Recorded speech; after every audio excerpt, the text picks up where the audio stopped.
Hey everybody, Jab Bernakovich here with All Points Land Design and Permaculture BC, and the rather dashing gentleman over my left shoulder is Ron Barazan. He's a very smiley man today, as you can tell. We're having a bromant, as Ron just told me, underneath this beautiful grape trellis, and just had sort of like a Concord grape.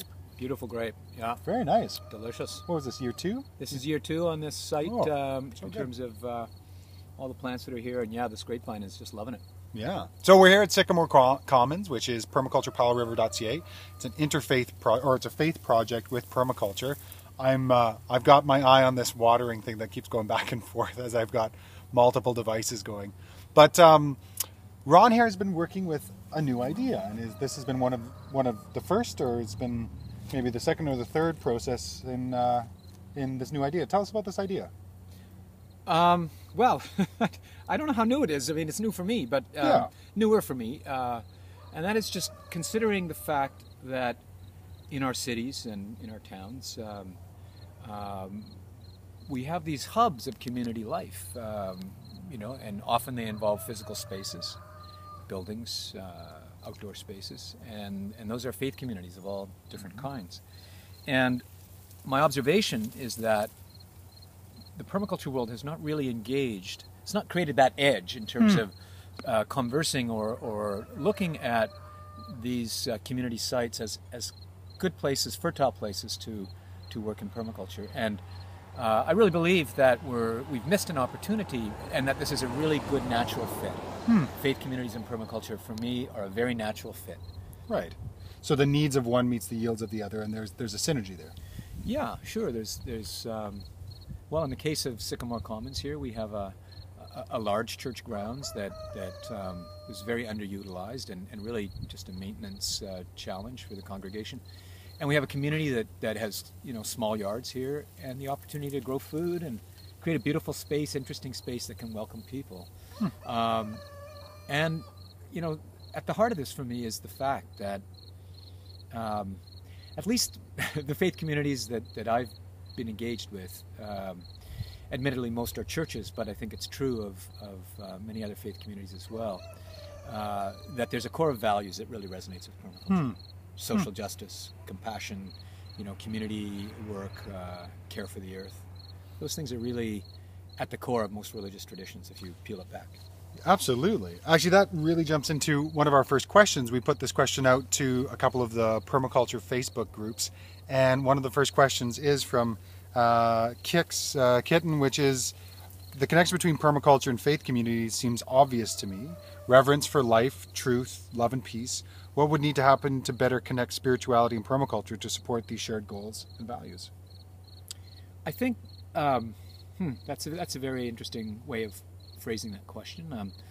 I think it's conversation, it's dialogue, When Rin and I, Aaron Innes, Passionate Permaculture, and I approached the congregation here, not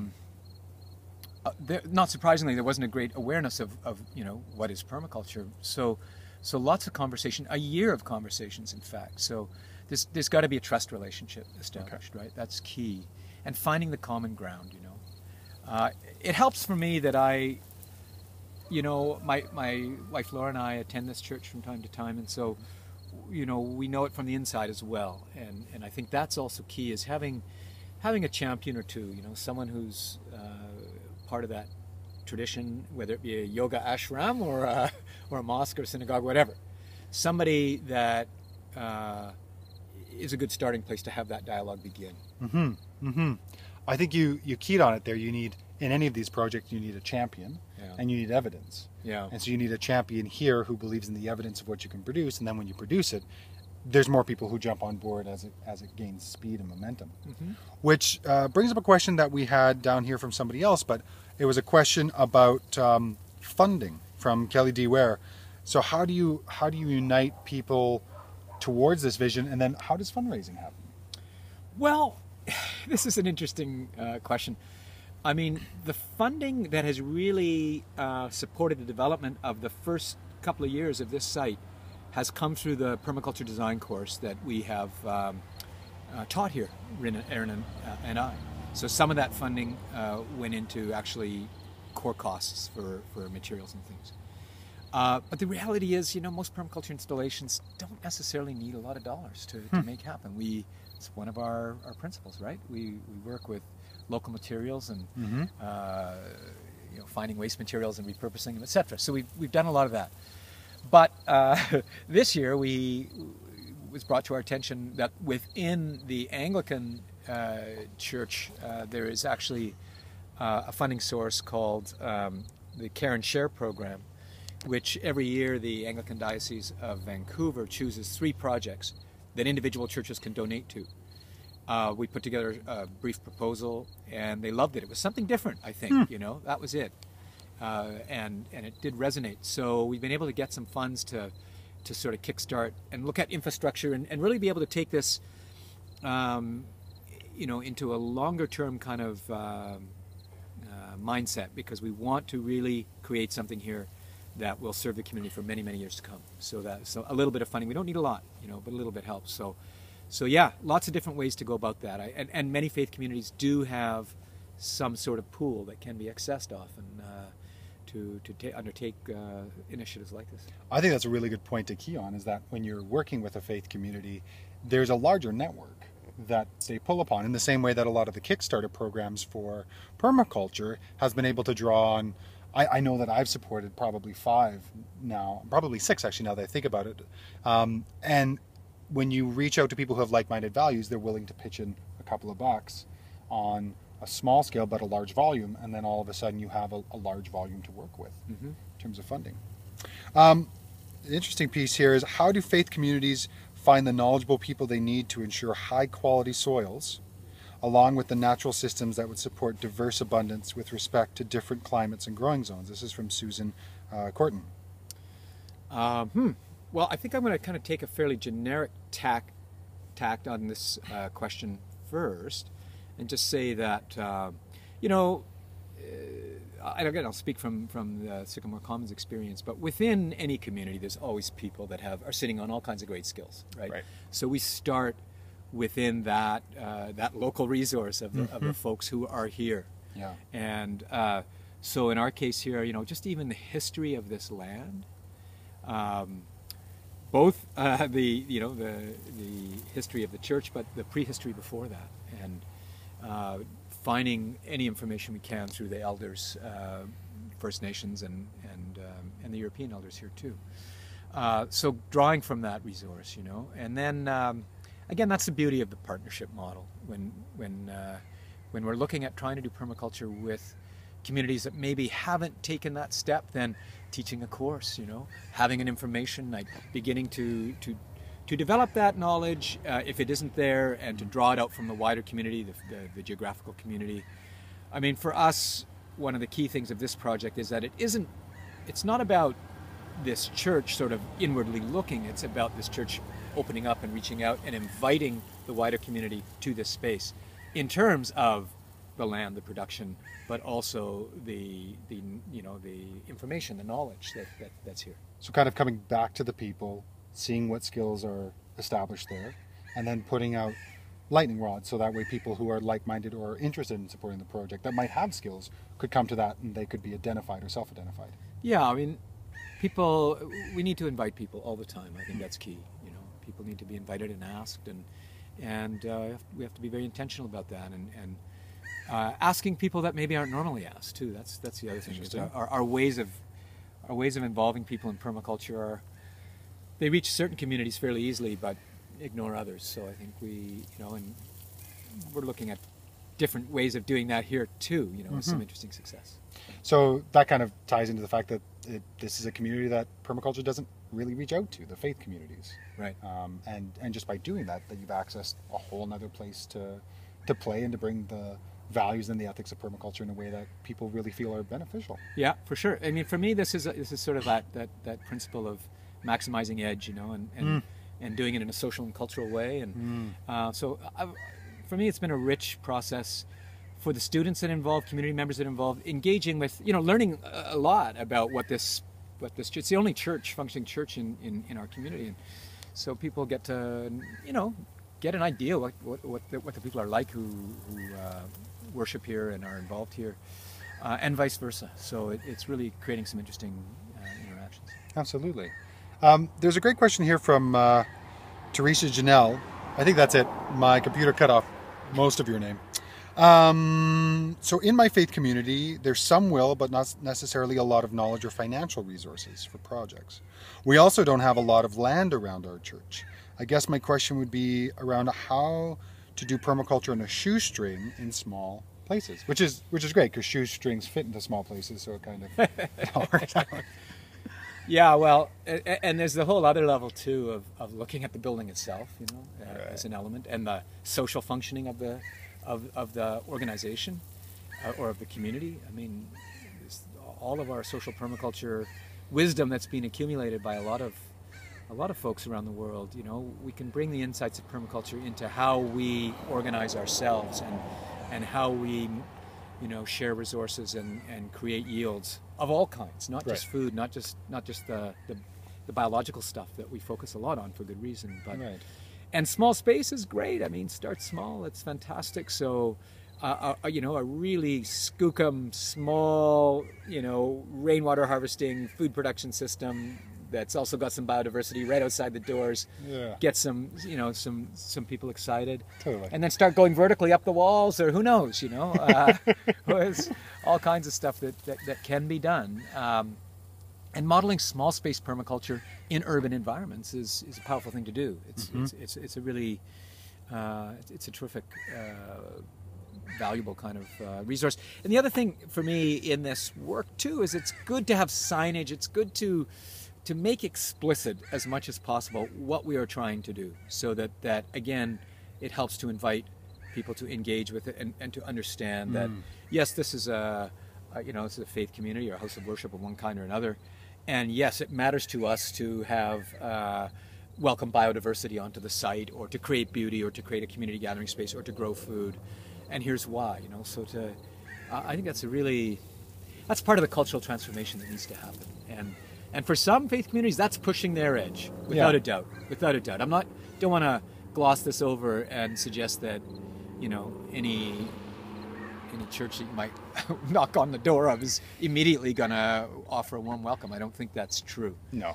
So, you know, but there's work. There's an edge, and I believe there's a core of openness in many congregations. Yeah, I think. When Ron and I were actually just in Edmonton teaching this community permaculture design course, which was a heck of a lot of fun. Terrific. It was really good times. And we had this Thursday night potluck where we all kind of talked about projects. I talked a bit about the project I've been working on in Kenya with Seven Ravens Permaculture Farm, and Ron talked about faith communities, and he had this great slide, which, you know, I'm going to turn over and maybe we can see it if I shadow this a bit. Anyways, you might be able to see this standing stump all the way over there. But he had this photograph up and he said, okay, here's a standing stump. Let's play a little, you know, a permaculture trivia. How many functions can this stump have? And there was like 15 or 16 or 18. It was great. There were a few new ones, pretty wild ones. There was a rock climbing wall or something. Yeah, that was a new one. And there was another one. I can't remember what it was, but I went, wow, that's cool. I have to check my notes because I wrote it down. And that's what's so nice about doing small scale permaculture. It's just about taking a look at an element and seeing what is the total functionality that element can play in the system. And so if that is if that is a congregation piece, or if that is like, there's a stump actually in front of us, and hopefully we'll have another video to show you that they've taken the stump and turned it into this beautiful meeting table. It's just another element that they can start to play into it. This actually rounds us out quite nicely. We're reaching the 14-minute mark and want to keep it at least under 15. So Debbie Hubbard, also in our PDC, she left our final question, which is, I would love to hear more about the engagement process and tools with the broader community. And I know they tied spiritual focus or function into their project design. So I want to take the second half of that question. How has the spiritual focus or function, how has the core tenets of the faith community played into the design of the space? That's also a very interesting question.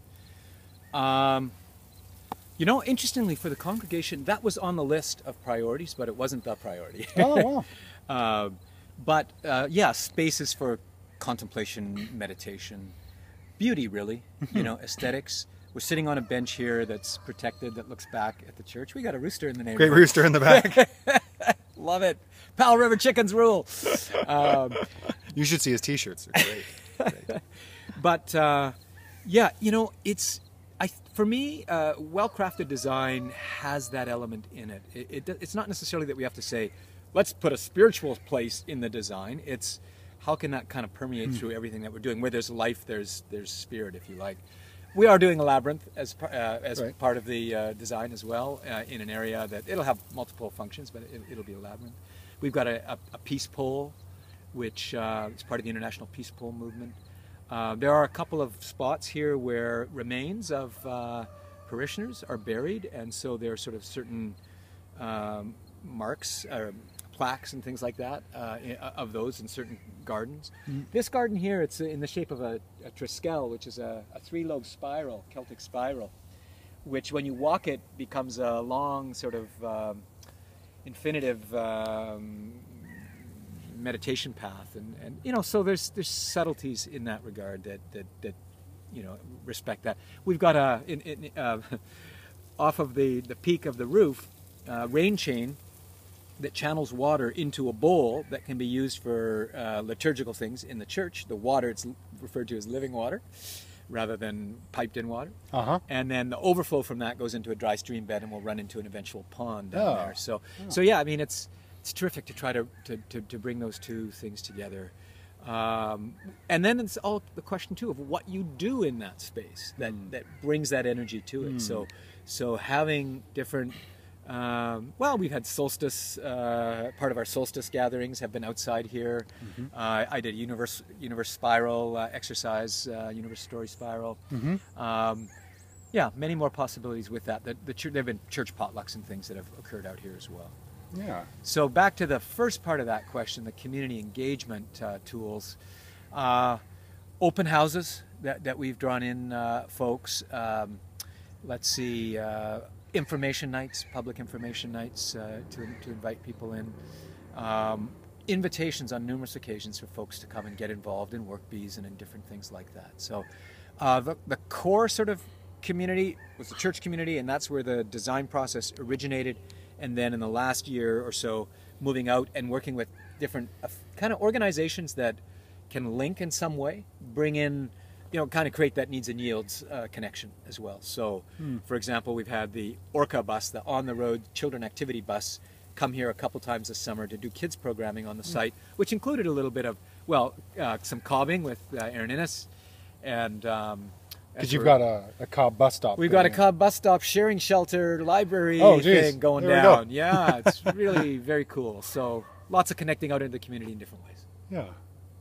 Well, I think from not only speaking with you on the road and in Cuba and in Edmonton, hearing about this project, but also seeing it now in the flesh, you know, from the outside perspective, it could be like, wow, that's just a very beautiful, functioning, some might say award-winning, design for the site. But when you start to dive deeper, just be in the site, it really is a comforting place to sit and to relax. And I think that's the testament to all design is, as my friend Mark Lakeman likes to say, you know, if design doesn't include people, then we need to go back and do it again. Right? If it doesn't include the people and what they're looking for, if it's just plant focused and production focused, if it doesn't, you know, place make, we're not actually doing our jobs. And I think that's one of the great successes here. Any final words, Ron, to people who are venturing into this idea of faith communities and permaculture or permaculture design and looking to start to Venn diagram, meld the two together, gild the two together? What would you say for encouragement for folks? I think it's a journey, you know, for sure, and it's let's not be in a rush about it. Let's take our time. Let's take small steps. I mean, look at the permaculture principles that we design and try to live by and apply those to that process of relationship building. You know, the diversity component is key.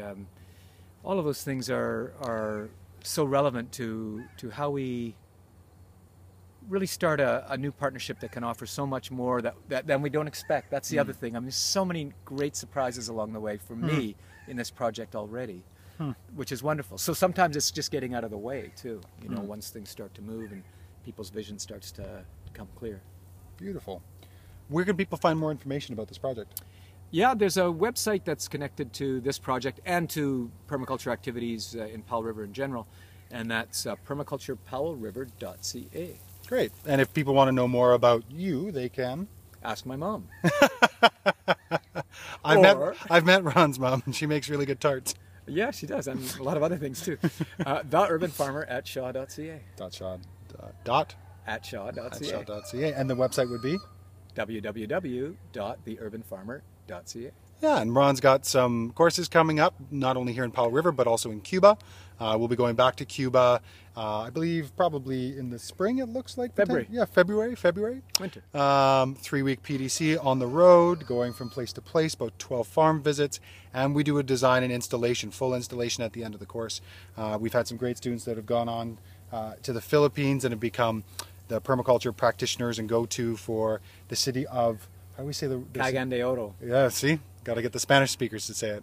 And other participants who have gone back to the city of Calgary have left their jobs and become wildly successful permaculture designers. And then it just seems like people have taken the information and run. Yeah. So a good place for people to start. Awesome. Yeah. Thanks so much for watching, everybody. Jan Bernakovich here. Be fruitful. And multiply. Thanks so much, everybody. We'll talk to you later.